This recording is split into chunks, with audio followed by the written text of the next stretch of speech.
¿Nos escuchas bien? ¿Nos ves bien? Hola, buenas tardes. Sí, todo perfecto.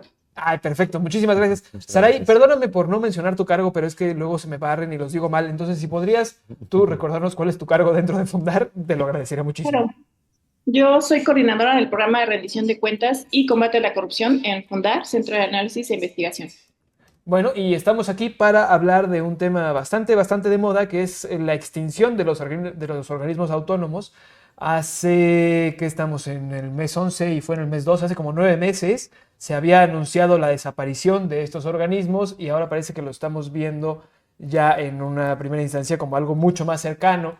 Ahorita antes de que, cuando estábamos empezando el programa, antes de que entraras tú aquí a acompañarnos, estábamos hablando de que hay varios de estos, como la Comisión Reguladora de Energía, ¿no? O el IFETEL, que fueron creados en esta idea de hacer un Estado autónomo que no funcionara al servicio de empresas o del mismo gobierno, sino que tuviera cierta independencia, ¿no? Y tenemos otros organismos que creemos que son fundamentales para el funcionamiento de la sociedad, como el INAI, ¿no? O como el Coneval, el mecanismo para la evaluación de las políticas públicas y de la pobreza y demás. Pero ustedes desde Fundar, ¿cómo han visto esta desaparición? Entendemos que hay algunas funciones que se van a suplir dentro de otras, que es una tendencia como para adelgazar un poco el tamaño del Estado y de quitar algunas funciones que estaban bien, estaban no. Es un debate espinoso, amplio, profundo, pero pues vamos empezando con sus primeras opiniones, con sus primeras impresiones de esto, o cómo lo han venido analizando desde febrero. Pues es bastante desafortunado y solo señalar que, digamos que esta muerte anunciada que ya venía hacia los organismos autónomos y particularmente para el INAI viene desde antes, ¿no? Desde ya el inicio de la administración de Andrés Manuel, había por ahí mencionado que quería desaparecer los organismos autónomos y particularmente el 2020 con el contexto de la pandemia, pues fue la primera posibilidad de mencionarlo. Entonces también se abrió mucho el debate porque era directamente contra el INAI. Y ya recientemente, los meses anteriores, como señalas, empezó a ampliarlo a los organismos autónomos. Pues lo vemos desafortunado porque efectivamente estos se crearon como mecanismos para el control del ejercicio del poder. Particularmente nos preocupan los que están relacionados con el ejercicio de derechos humanos, como es el INAI, ¿no? Que es el órgano garante de derecho a la información y además que protege los datos personales. Y sobre todo porque el impulso de que exista un órgano garante pues fue dado por muchos años también por organizaciones civiles, por periodistas y por la academia, porque desde que se creó el entonces IFAI, pues ya se veían viendo ciertas posibilidades de controlar la información.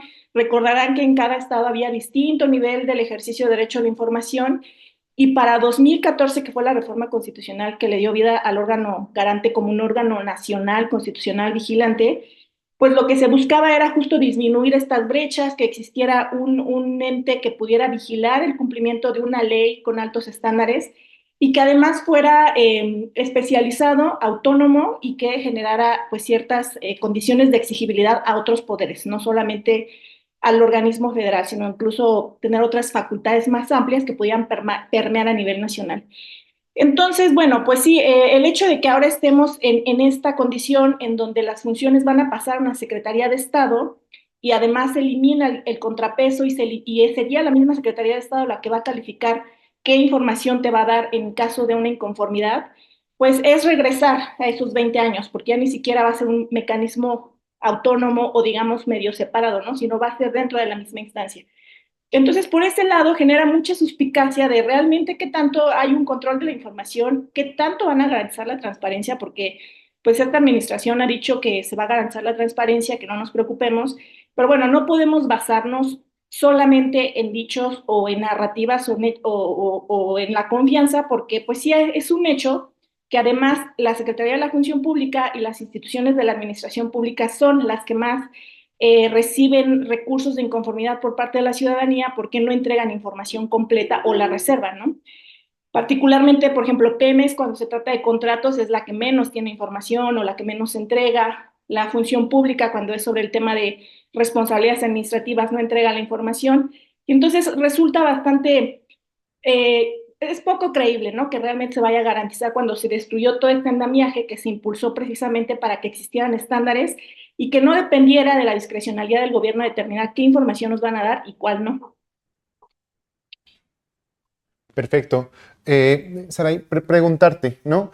En este sentido, vaya, una de las críticas o algo que ha estado como suscitando el debate y que creo que es parte de lo que lo ha estado haciendo más espinoso en estos últimos meses, ha sido justamente que estas banderas de la defensa de los organismos autónomos, no solamente del INAI, pero pareciera que la discusión a veces solamente se reduce al INAI, pero también está el Coneval, están otros más en esta reforma, es justamente pues que la oposición ha tomado estas banderas, hablamos del PAN, del PRI, bueno, el PRD ya no, hablamos del PAN y el PRI, que han tomado estas banderas diciendo que es un atentado contra la democracia, cuando vaya, o sea, estos procesos han sido más largos, ¿no? Pero realmente, desde la lectura de Fundar, ¿cuáles serían, digamos, las fallas que sí existen dentro de estos organismos autónomos o existían o existieron en estos organismos autónomos y cuál sería, digamos, una propuesta para salvar el debate, ¿no? O sea, si bien la eliminación no es la alternativa como se lee desde distintas organizaciones, ¿cuál sí sería una alternativa real para, digamos, tener organismos eficientes que puedan vigilar,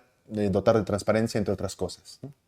Sí, digo, primero señalar que desde el ámbito internacional, o sea, México se había convertido en un referente por contar con este andamiaje institucional, porque además contaba con cuatro características muy importantes, que era la autonomía, la especialización, la progresividad en derecho, porque generaba como criterios específicos para que se manejara de mejor forma información que es pública, la información que generan las autoridades y que nos pertenecen, y justo que además esto estuviera acompañado de presupuesto que permitiera ejercer estos derechos. Bueno, eso era lo primero que tenía que salvarse, ¿no? Estos cuatro elementos. Evidentemente era una oportunidad, si había como un proceso de reforma, de a lo mejor establecer mecanismos de vigilancia para que las mismas instituciones que garantizan o que manejan este organismo fueran los mejores perfiles, ¿no? Una de ellas era a través de los procesos de designaciones públicas, que pudiera elegir a los mejores perfiles especializados y que realmente tuvieran conocimiento de los estándares para manejar la información lo más pública posible sin que se ponga en riesgo nada que tenga que ver con seguridad pública, seguridad nacional o interés público, que son normalmente el tipo de reservas que la ciudadanía recibe y que no conoce la información. Entonces, contar con esa especialización permitía hacer un balance adecuado para que no se abusara de estas figuras. Sin embargo, bueno, en este contexto en el que ya es prácticamente un hecho la eliminación del INAI, otra de las formas que podríamos salvar el tema era que se generara, como pasó con las reservas que hicieron para el IFT y COFESE, algún organismo descentralizado que tuviera autonomía técnica y presupuestaria y que justo permitiera tener estos mecanismos de vigilancia y que de alguna manera regresaba como al sistema del Instituto Federal de Transparencia, pero aún así estaba fuera del ámbito del mismo Ejecutivo. Y eso de cierta manera generaba cierto equilibrio. Ahora lo que estamos previendo, ya porque eso no pasó, o sea, ya quedó totalmente en el ámbito del Ejecutivo, en esta nueva secretaría que es Secretaría Anticorrupción, pues lo que preocupa es lo que va a pasar con la Plataforma Nacional de Transparencia, que también ha generado otro debate. Como saben, la Plataforma Nacional de Transparencia es la herramienta que se generó para que a través de ella los ciudadanos de manera mucho más fácil pudieran solicitar información, meter sus quejas y que además ahí se establecieran las obligaciones de transparencia, que es información que tendría que divulgar ampliamente las instituciones sin que medie una solicitud, ¿no? Entonces, por ejemplo, ya había un montón de información pública en esta plataforma sobre contratos, sobre padrones de beneficiarios, sobre sueldos de funcionarios públicos y que en las páginas o en los portales de las mismas dependencias no están. De hecho, están desactualizados desde hace muchos años, pero mucha información ya se alberga en la plataforma.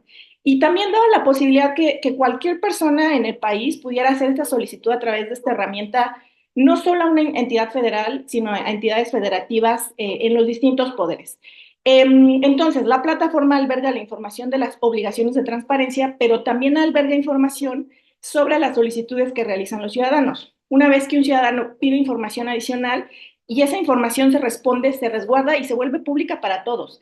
Ahora, con esta disminución, digamos, del ámbito de competencia que va a tener la función pública o la agencia anticorrupción, porque no puede incidir más allá de la administración pública federal, pues queda sobre la mesa la duda de cómo resguardamos esta plataforma y cómo mantenemos estos principios que sí están en la Ley General de Transparencia, ¿no? Y que evidentemente se va a tener que modificar.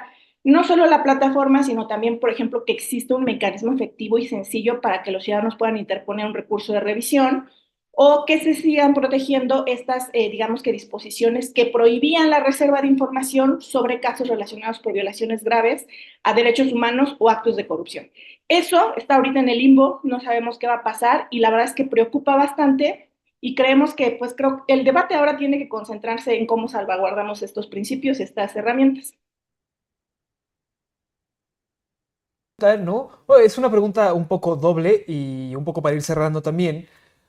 O sea, si a partir de, no sé, el próximo año, ¿no? Cuando ya esté un poco más aterrizado todo esto, si quiero hacer una solicitud de información, ¿cómo le voy a hacer? ¿Cómo le voy a tener que hacer? ¿Se la voy a tener que mandar directamente a la dependencia que yo quiera, conjurando un artículo de la Constitución en la que diga, con base en el artículo tal de la Constitución, pido a esta honorable secretaría que me dé la información referente a bla, bla, bla, bla, bla, bla, bla? O qué se puede hacer, o cómo se va a hacer. Y una segunda pregunta en esa idea, en ese orden, sería, pues, ¿qué podemos hacer como ciudadanos, ¿no? Para demandar mayor transparencia. De repente le escribimos todos a un organismo diciéndoles, oigan, ajá, ¿cómo van a responder mis solicitudes, ¿no? Hacemos una campaña de solicitud masiva de información al gobierno. ¿Qué podemos hacer? Pues esa es la pregunta del millón, todos estamos, ¿qué hacemos, no? ¿Cómo logramos realmente permear en el discurso y en la narrativa para señalar que esto es importante y es súper riesgoso? Efectivamente, como dices, vamos a regresar a este modelo en el que ya no sabemos cuál va a ser el medio por el cual vamos a solicitar la información.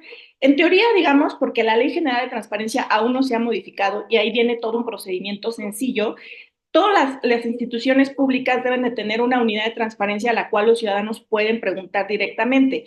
La plataforma ayudaba justo a evitar ir directamente con la dependencia, porque además, digamos que uno de los principios que se rigen en el derecho a la información es la protección de la identidad.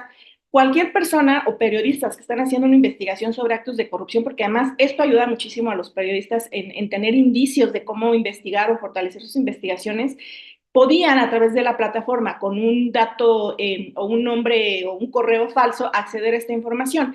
Ahora pues, se les pone en cierto riesgo porque tienen que ir a la dependencia pública, seguramente a su oficialidad de partes, y ahí va a haber una interacción más directa y pone pues sí en riesgo la parte de la identidad. Lo que no queda claro es qué va a pasar cuando no te responden esa información o es una negativa o tú consideras que no está adecuada. ¿Qué haces? ¿Vas a ir con la misma dependencia a decirle, oye, pues revísame si me respondiste bien? ¿O te tienes que ir al amparo, que ya es un procedimiento mucho más complicado, mucho más técnico y que pues, para los ciudadanos requiere tiempo, recursos y esfuerzo y que creo que eso es lo que no se está considerando de las implicaciones que va a tener? ¿Qué hacemos? Pues como ciudadanos seguir exigiendo que se resguarde lo que queda, ¿no? Que no se modifiquen ampliamente o de manera que transgredan más este derecho a la plataforma eh, o la Ley General de Transparencia que tiene algunos principios específicos, pero definitivamente con esta iniciativa o esta reforma, pues lo que hace es destruir todo este andamiaje que hemos construido. Está pendiente en el Senado, haríamos el llamado a que el Senado lo reconsidere porque una vez pasando al Senado, esto va a tener un efecto en las entidades federativas y los organismos de transparencia locales pues también van a desaparecer y entonces digamos que se atomiza todo el sistema y va a haber entonces ya no solamente una dependencia o una plataforma, sino van a ser pues muchísimas, ¿no? Todas las dependencias que existen en todo el país. Gracias por estas precisiones, ¿no? O sea, justamente aquí hay gente en el chat de esta transmisión, pues diciendo que interesante, ¿no? O sea, que sí hay que ponerle lupa a estos ángulos que estás comentando y claro, ¿no? O sea, hacer un llamado al Senado de la República en este momento, pues para que se discuta a mayor profundidad y escuche otras voces en este debate que pueda nutrir, pues, una reforma que parece necesaria, pero que como se está realizando en este momento, parece que más bien va a poner el pie a estos procesos de transparencia por los que hemos peleado durante muchos años. Entonces, muchas gracias, Saraí. Aquí, desde la redacción de Pie de Página, te saludamos. Gracias, hasta luego. Hasta luego. Hasta luego.